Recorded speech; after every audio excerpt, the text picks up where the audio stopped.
Well, good afternoon, everyone, on this wet Saturday afternoon. Good to see you. I looked at today's program, and I was kind of hard-pressed to say anything over and above what they're going to do. I'm sure their journey that they're going to take us on doesn't need any words from me. So I'll let their music speak for itself. And so today, I'm going to build on the lecture I gave last time, Music and Architecture. But first, I want to ask you, have you ever had a friend say to you, I just saw this great movie. You have to see it. So you find it, and you start watching, and you say, what is this? I can't watch this. Or you find a list on the New York Times of the 100 greatest movies ever made. You say, I'm going to watch them all. And you don't get past the third one. So, why do people think things are great? And why do we think they're not great? Or it's like Citizen Kane. Right? Everybody's seen Citizen Kane. It's supposed to be the greatest movie ever made. I don't know. I don't get it. I don't think it's that great. And it's the same with music. When we're told all these pieces are timeless masterpieces. And you may have the same reaction to some of those pieces they have to the movie list. Like Sibelius. I don't get Sibelius. And I work for a UK record label, and in the UK they love Sibelius. They can't understand what's with me. Well, I just don't get it. But there are some that are universally acknowledged as great. Beethoven Fifth, I think we can agree on that. Brahms First, Stravinsky Rite of Spring. And you have your own list, and it may not include these pieces. It would have other pieces on it. And I have my list. My list probably doesn't occur on your list at all. But more on this later. So I want to start by giving another plug for Performance Insights Archive. If you go to the main page of Coastal Concerts, you'll see that. Click on that, you go to the Performance Insights. That's what I'm doing this year. The next one's in February, and this is the archive. All those Performance Insights lectures are archived, and you can go look at any one of them at any time. So the last lecture I gave was about music and architecture. Goethe says I describe architecture as frozen music. There are common aspects to great music and great architecture, and these are some of the things I talked about. But today I want to focus on movement, proportion, and balance. So movement, where does it take you? Do you feel like you've been someplace? Has the music guided you along from beginning to end? Are you led through it? Proportion and balance, how do all the sections relate to each other? Are there parts of the music that don't relate to what you've heard? They're out of balance. Some are too long, some are not long enough. Does one section seem like it doesn't belong at all? But all great works of art contain those aspects. Beethoven's Fifth, Brahms First, Stravinsky Rite of Spring, a Mozart opera. They may not be immediately recognizable, but if you dig deep enough, you'll find them. And it takes work sometimes.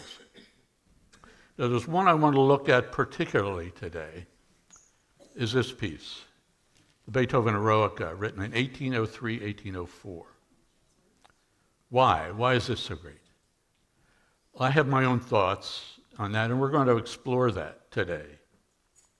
Could have chosen Beethoven's Fifth, but there's something particular about the Eroica that I think warrants examination. First of all, some background. You have to understand some background of this to understand it. The French Revolution, 1789, and the Declaration of the Rights of Man and the Citizen. This was inspired by Enlightenment philosophers. It was a core statement of the values of the French Revolution. It had a significant impact on the cultural revolution spreading throughout Europe, including our own country. It was initially drafted by Lafayette and Thomas Jefferson. And it held that all human rights were universal. You've heard, we hold these truths to be self-evident. And that's something that I think is particularly relevant in our 250th year, this year. And I think we need to be reminded of that, the self-evident truths. So what does Beethoven's Third have to do with all of this? This Third Symphony was in a series of compositions that reflected Beethoven's breaking away from traditional forms and his representation of the revolutionary spirit. He was challenging the status quo. All these pieces were written before 1804, 1806. And they all represent some form of Beethoven's revolutionary longing. And Fidelio, his only opera, represents, there was the libretto talks about Fidelio, who was a woman disguised as a man, who tried to successfully rescue her husband from a military prison where he was to be executed.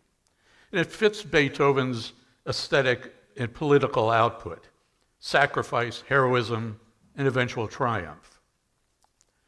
And these are also espoused in the French Revolution. But lest we forget, the French Revolution was not a happy time, especially in Paris. I mean, it was a time of widespread slaughter of the populace. But also we have to remember that Haydn was still alive when Beethoven wrote all these pieces. So that, composers are not linear. They all overlap. And Haydn was Beethoven's teacher. And all this culminated in Beethoven in his Ninth Symphony, the Ode to Joy. All men are brothers. Now, initially, Beethoven saw Napoleon as a hero, embodying the ideas of the revolution, as a liberator, regardless of the fact that he was waging war against Italy, Malta, Egypt, England, Austria, Prussia, and Russia, and every other country in Europe. Where do you think the Louvre got all their treasures? It was from Napoleon's conquests, and the first thing he did was take out all the treasures from the country.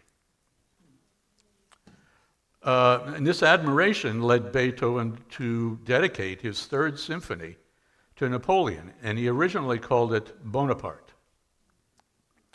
But in 1804, when Napoleon declared himself emperor, Beethoven was he felt betrayed. And he took the manuscript and scratched out Bonaparte's name. You can see he was so vehement that he scratched completely through the paper. So he ended up dedicating it to Prince Lobkowitz, who commissioned it. And he thought, well, I better take Napoleon's name off of this because Lobkowitz was Austrian and Napoleon was at war against Austria. So, there was the money to consider also. And when the piece was published in 1806, this is what was on the title page. composed to celebrate the memory of a great man. The first private performance was in 1804, and the first public performance was in April 1805. The reviews of the piece were mixed. One group, Beethoven's friends, thought it was a masterpiece. Another group denied that it had any artistic value whatsoever. Here's what some of the reviewers said. Context often seems completely disjointed. The endless duration exhausts even connoisseurs, becoming unbearable to the mere amateur. To the public, the symphony was too difficult and too long. It's kind of like in the movie Amadeus, where the emperor tells Mozart, there's too many notes. There's too many notes. Another wrote, this new work of Beethoven has great and daring ideas, great power in the way it is worked out, but the symphony would improve immeasurably if Beethoven could bring himself to shorten it and to bring more light, clarity, and unity to the whole. Another said, so shrill and complicated that only those who worship the failings and merits of this composer with equal fire, which at times border on the ridiculous, could find pleasure in it. Just 2 years later, how times change. Now this concert, the premiere of the third, also included the premiere of a symphony in E-flat by this man, Anton Eberl. How many have heard of Anton Eberl? I hadn't either. But it got better reviews than the Beethoven did. Extraordinarily pleasing. So much that was beautiful and powerful, handled with so much genius and art, that it would be difficult for it ever to fail. May this symphony soon be published and widely disseminated. Now, why would a work that was so highly praised at the time, above the Beethoven, fall into obscurity? So we're going to look at both of them today and see how the juxtaposition of the two of them, how that works out. So the first thing I want to explore is movement in a piece of music. So I'm going to play you some of the first movement of the Eberl.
Oh, you notice a lot of stopping and starting. He'll say something and then stop and say it again, only maybe in a different orchestration. And just when you think things are going to get going, all he does is repeat things. There's not a whole lot in what you just heard that is unique or carries on from one idea to the next. There's no movement. So I'm going to play you more of this movement. I want you to listen to those repeated sections. And it's almost like he doesn't know what to say next. He has an idea, but then it stops. And then he says something else, and he doesn't know what to do what he's just said. And it doesn't have any relationship to what he said before. He might have a good idea, but it doesn't go anywhere. So let's have another listen. We'll pick up where we just left off.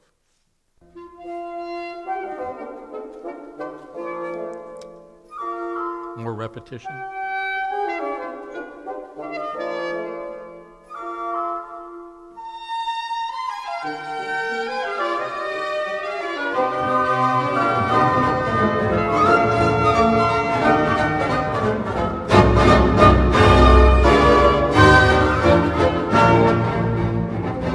Repetition.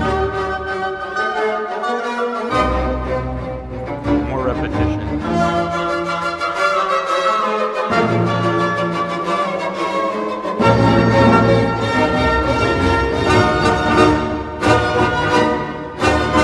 Same thing, same thing.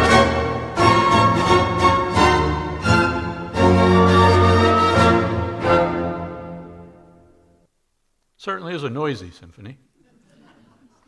I'm reminded of what Sir Thomas Beecham said about the English. He said, the English don't really like music, but they absolutely adore the noise it makes.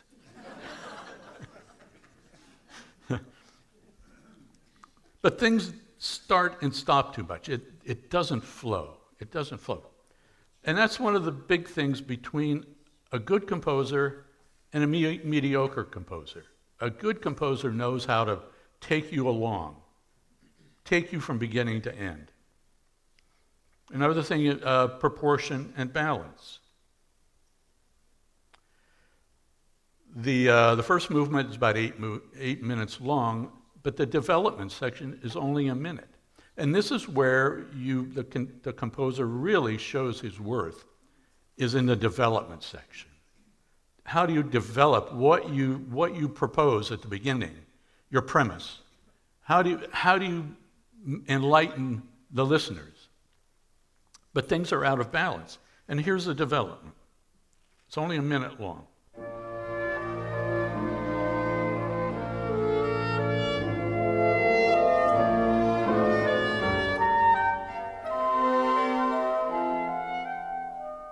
Repeat.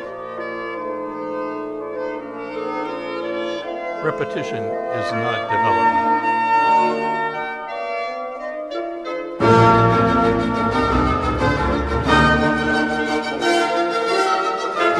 Same motives over and over again.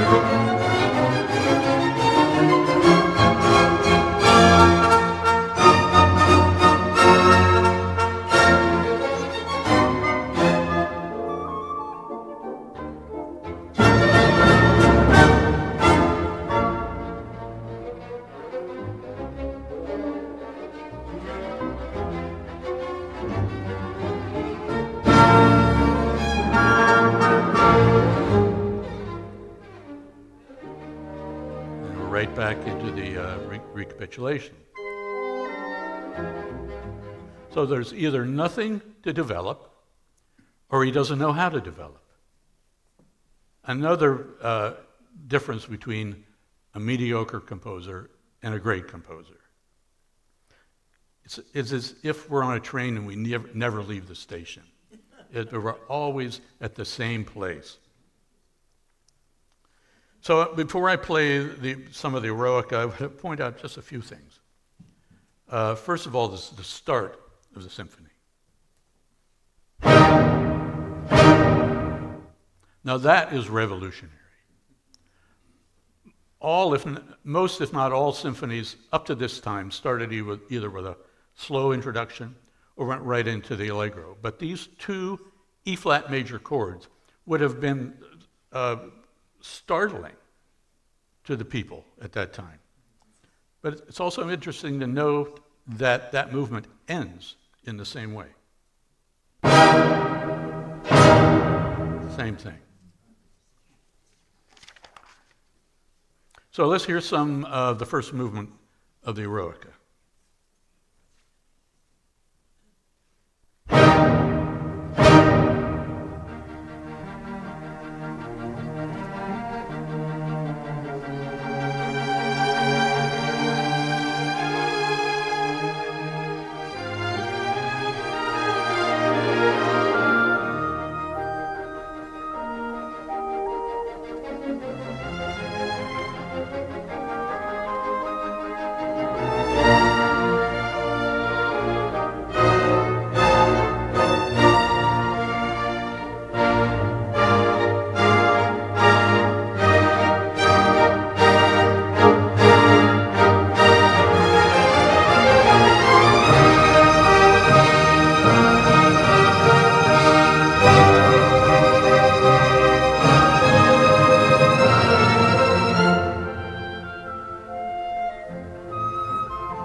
Carries you along, doesn't stop moving.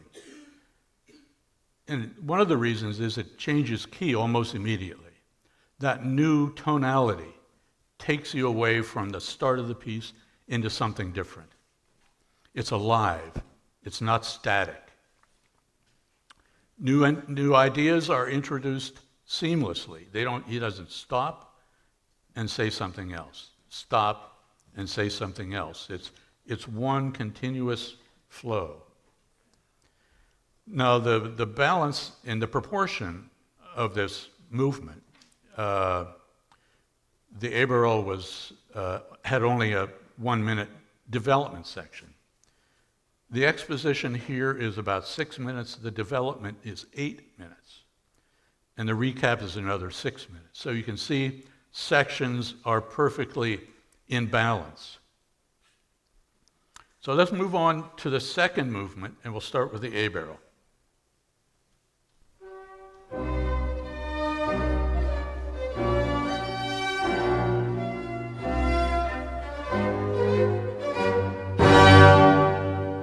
Repeat.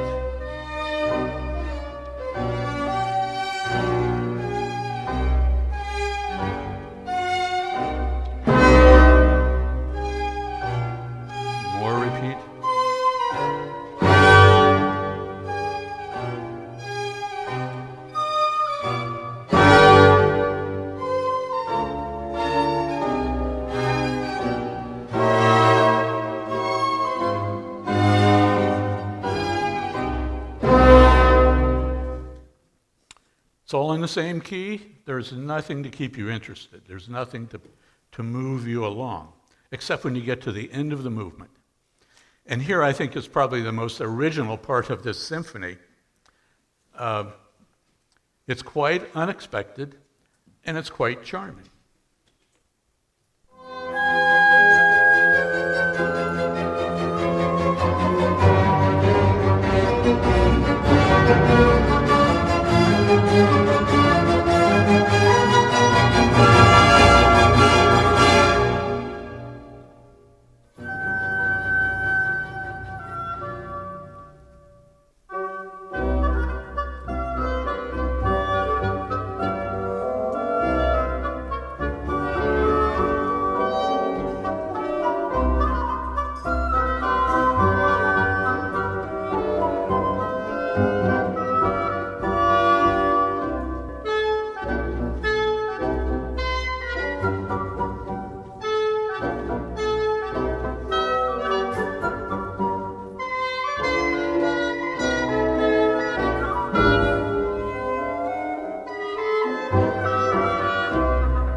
Isn't that nice? I think that's the most original part of this whole symphony, is how he juxtaposes that on the end of his slow movement that's in the minor key. Haydn did the same thing. There's one of his symphonies that ends the slow movement with a very similar piece. So let's get to the second movement of the Beethoven.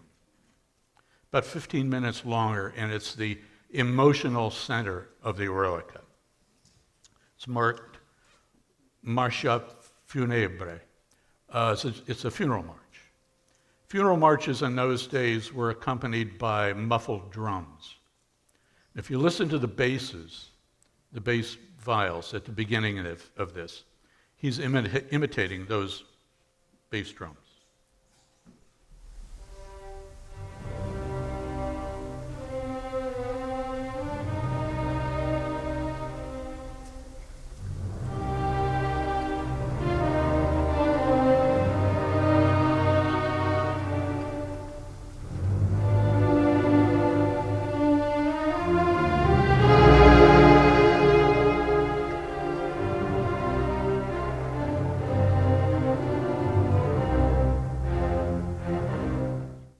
But it's not all doom and gloom.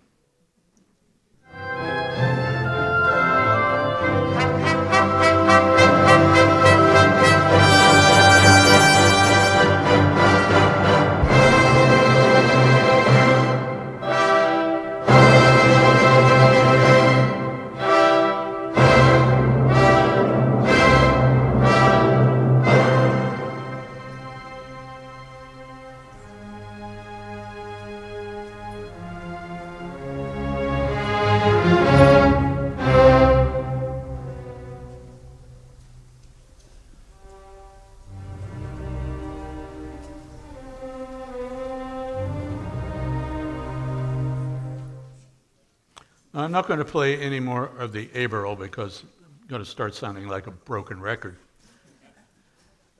So I'm going to skip to the finale, the third movement of the Beethoven. This is a truly heroic moment in the symphony, and I want you to pay special attention to the horns.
I just love that part.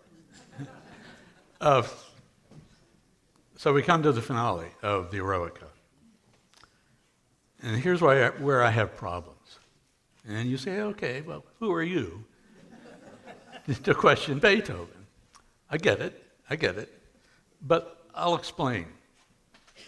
The finale came into criticism even from the beginning.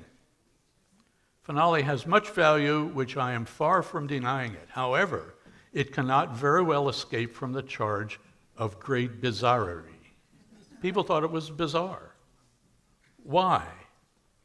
Another one agreed, finale pleased less. The artist often wanted only to play games with the audience without taking its enjoyment into account, simply in order to unloose a strange mood and at the same time to let his originality sparkle thereby. People thought he was just fooling around with them. The finale, if you look at how it's constructed, it's a theme and variations. And I must admit that that form in this context is weak. For me, it's weak. It doesn't carry on what happened in the first three movements. And, let me back up. As a form by itself, theme and variations is a very strong form, but I don't think where it is that's where I have problems with it. And in fact, an 1827 performance in London ended with the funeral march. It didn't even play the third and the fourth movements. So let's see if we can understand, or let me explain to you why I think it's weak. It starts promisingly.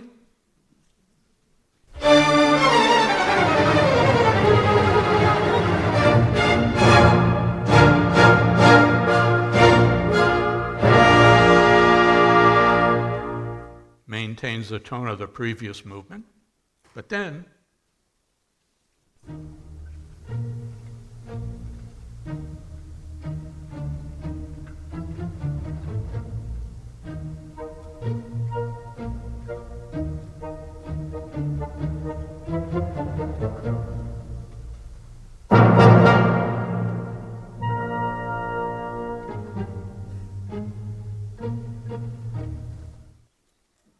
now, to me, that sounds trite when you consider everything that came before. Feel free to disagree. But the tune you hear is not actually the tune. That is a bass line from a previous composition. It's the seventh of Beethoven's 12 contradances for orchestra. So here it is. This is the original. Listen to the bass line.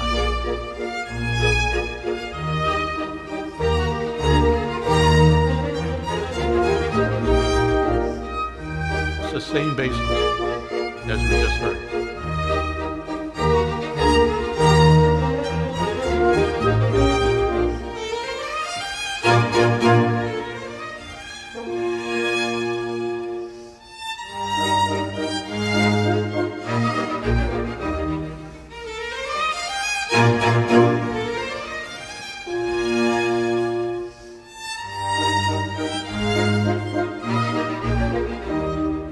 That's it. That's the whole piece. Incidentally, that was played by the Kiev Symphony Orchestra. All right, he used it again in the finale to his ballet Creatures of Prometheus.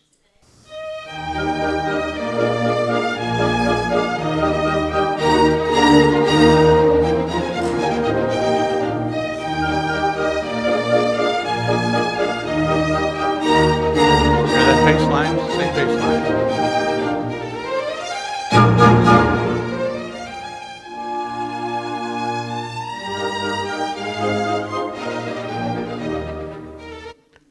That was both of those pieces were written in 1800, 1801. And in the next year, he used that same theme again in a set of variations in fugue for piano. It's now called the Eroica variations, just because it was used in the symphony. But here is how it appeared in the piano. Bass line.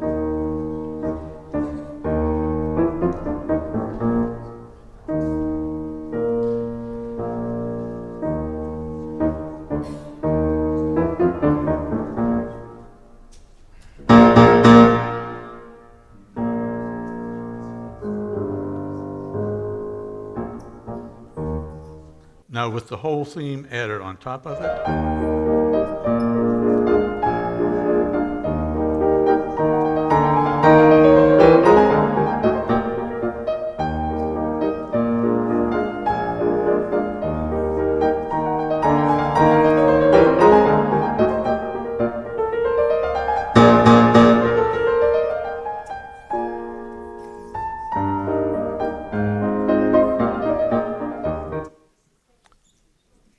Now, this theme Beethoven used 4 times, all in the same key, and I wonder what fascinated him so much to use it that many times. And it's the only time that he ever reused a melody that many times. He must have had some kind of a fascination with it, but I've always wondered why at the end of the Eroica, when everything that went before is so monumental, to have this at the end. I know. What can I say? I mean, he does crank it up. I mean, Beethoven is Beethoven. He cranks it up, and the variations are magnificent. I agree, they are. I know it's my problem. And I don't want it to sound like I'm casting aspersions on the Eberl. I'm not. Does it deserve to be heard? Absolutely.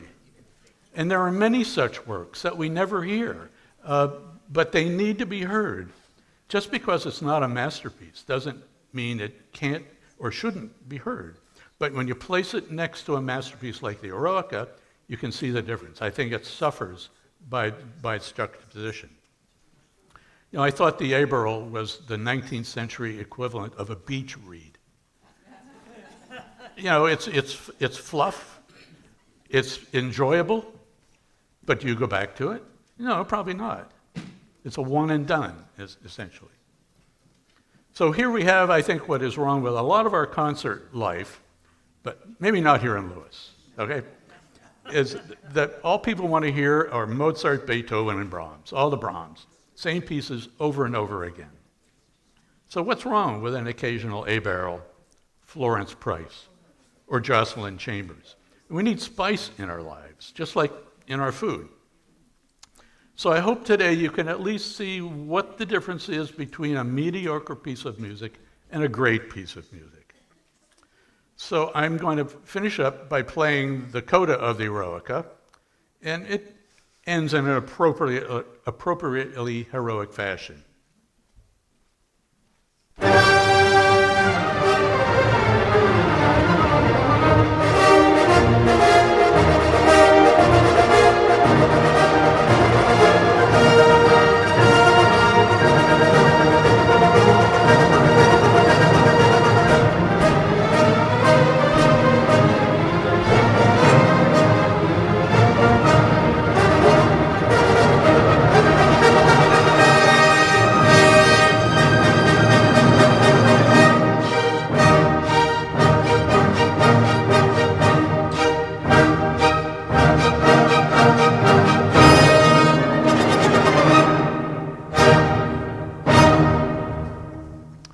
So there you are. Thank you for coming today, and hope you enjoy the concert.